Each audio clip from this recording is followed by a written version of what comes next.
Muito obrigado, Sr. Presidente, Sra. Ministra, Sra. Secretária de Estado, senhoras e senhores deputados. Antes de mais, uma nota prévia sobre a nota explicativa que, tal como a INEM, chegou tarde e a más horas. Não é aceitável, eu creio que concordará, que a nota explicativa seja enviada às 19 horas do dia anterior, com vírgulas entre sujeito e predicado que fariam corar alunos de um quarto ano e com comparações que não têm qualquer valor, nomeadamente as variações intra-anuais, por exemplo, do número de consultas e cirurgias que não nos dizem absolutamente nada, porque, como é óbvio, é cumulativo, ao longo do ano vamos realizando mais cirurgias, mais consultas e, portanto, por natureza aumentam. Não se esperaria que reduzissem o número de consultas. Portanto, aquelas tabelas que lá constam não servem de absolutamente nada. Enfim, tinha de ser feita esta nota prévia. Tema quente da semana, do mês, do ano, a questão do INEM. Temos aqui um clube de jacobinos. Temos jacobinos do Partido Socialista, temos jacobinos do Chega e aqui no meio temos uma guilhotina. Porque, sendo incapazes de propor e terem uma visão para o INEM, tanto o Partido Socialista como o Chega, resta-lhes pedir-lhe a sua cabeça. Seria bom se isso resolvesse o problema. A verdade é que o Governo também não tem ajudado, porque ainda não contribuiu, de facto, com uma visão para aquilo que deve ser o INEM. Nós tivemos uma audiência, recordar-se-á, em julho, em que nós definimos claramente o que é que deve ser a visão para o INEM. É devolver o INEM à sua função essencial, que é regulador e coordenador de meios. O INEM, é bom recordar, que tem naturalmente os seus técnicos de emergência pré-hospitalar, que são muito importantes, mas são 10%, menos 10% da força operacional que está no terreno do INEM. Os outros 90 e tal por cento são bombeiros, é a Cruz Vermelha, são os técnicos de emergência médica e que são fundamentais para assegurar a capilaridade do território para chegar a todo lado. E, portanto, o INEM não pode ser prestador e fiscalizador dos outros prestadores e criar aqui uma enorme salgalhada. Em cima disso, ainda assegura formação. Se há coisa que Portugal ainda tem relativamente com qualidade é o ensino superior, é a formação. E o INEM assegura a sua própria formação e qual é a consequência disso? Vou recordar uma entrevista de setembro deste ano em que diz assim: enfermeiros tiram todos nota 20 em exame depois de testes terem desaparecido do INEM. Portanto, o INEM, que tenta fazer tudo, acaba por naturalmente não o conseguir fazer. Portanto, é fundamental conseguir devolver o INEM àquilo que são as suas funções essenciais, regulador e coordenador. Na altura, a Sra. Ministra disse que concordava com uma refundação, mas não apresentou a visão política para esta refundação. Disse que iria constituir uma comissão técnica independente. Nós consultamos recentemente os despachos emitidos pelo Ministério da Saúde e ainda não encontramos a constituição dessa comissão técnica independente. Portanto, aquilo que lhe queria perguntar é se essa comissão técnica independente já foi constituída. Muito obrigado, Sr. Deputado. Sra. Ministra, para responder. Muito obrigado, Sr. Deputado Mário Amorim Lopes. Com a demissão do anterior Conselho de Administração do INEM, foi necessário indigitar um novo Conselho de Administração interino, para o qual a CRESAP tinha 60 dias para abrir o concurso. Infelizmente ainda não o conseguiu, eu admito por eventualmente não ter sido possível. Portanto, a nossa decisão foi, não sabendo nós, no fim do dia, porque vai haver um concurso, vai haver candidatos, eles têm que ser escolhidos, quem vai efetivamente ficar à frente do INEM, porque é por concurso público, volto a afirmar, este Conselho de Administração é interino, nós entendemos, é uma decisão que assumo completamente, só constituir esta comissão independente quando tivermos, de facto, o INEM nas suas capacidades sob o ponto de vista diretivas e operacionais. Porquê? Porque esta comissão, a primeira de todas as missões, como dizem muito bem, é rever, vai consubstanciar-se na revisão do Estatuto, vamos ser muito claros. Deixe-me dizer-lhe uma coisa, Sr. Deputado Mário Amorim Lopes. O Estatuto do INEM foi revisto em 2012, pasme-se, e não mudou nem o número de órgãos dirigentes, nomeadamente deve ser a única entidade, o único instituto público que tem, desde o tempo, enfim, da Troika, que tem 2 dirigentes, para a quantidade imensa de responsabilidade e para o risco que o INEM em si mesmo, ele próprio, pela importância que tem, representa para os dirigentes, que não reorganizou praticamente nada, o novo estatuto, daquilo que deve ser, como dizem muito bem, a missão do INEM, e por isso eu estou de acordo com o Sr. Deputado, sempre estive, nós não vamos poder falhar.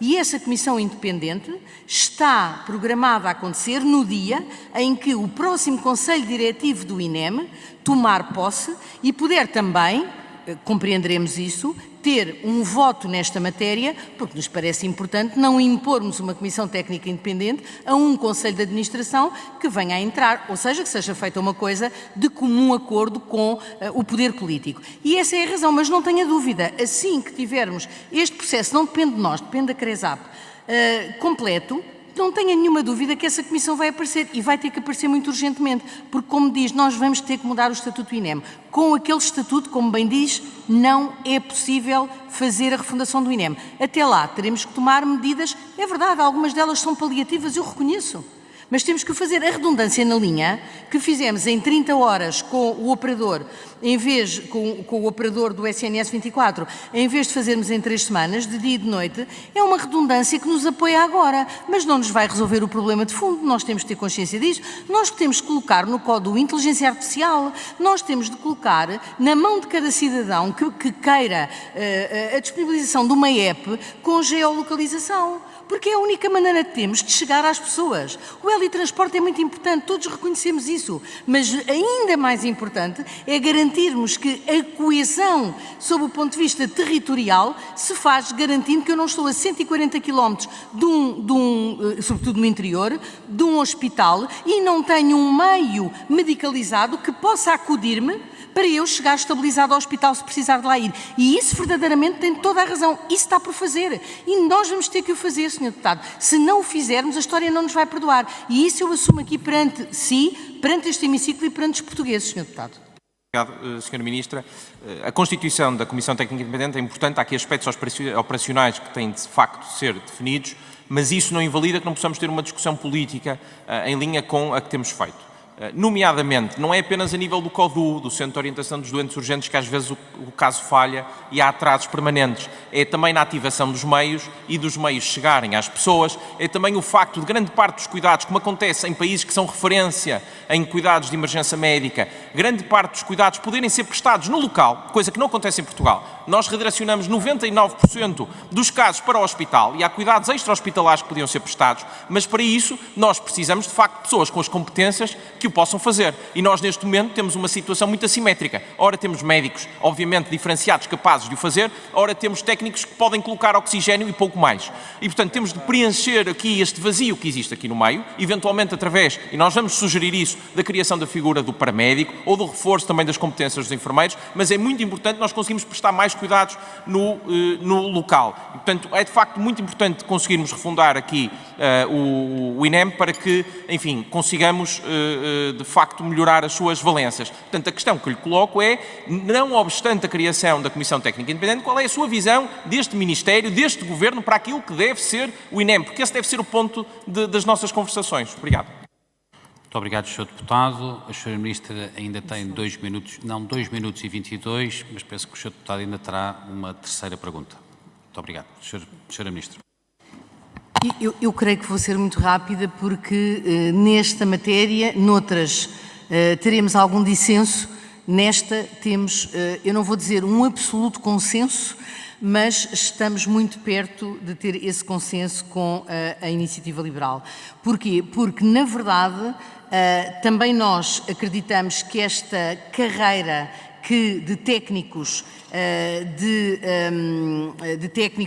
de emergência hospitalar ou pré-hospitalar, para ser mais precisa, que foi aliás criada num governo da AD, na verdade, deve evoluir e neste momento deixe-me dizer-lhe que aqueles protocolos que em determinado momento ficaram suspensos por questões judiciais, daquelas tensões que, enfim, nós estamos habituados a ver nas profissões, neste momento foram completamente desbloqueados e neste momento quase todos eles, faltarão 2 ou 3, quase todos eles já estão quer dizer, operacionais. Mas é como diz, não chega.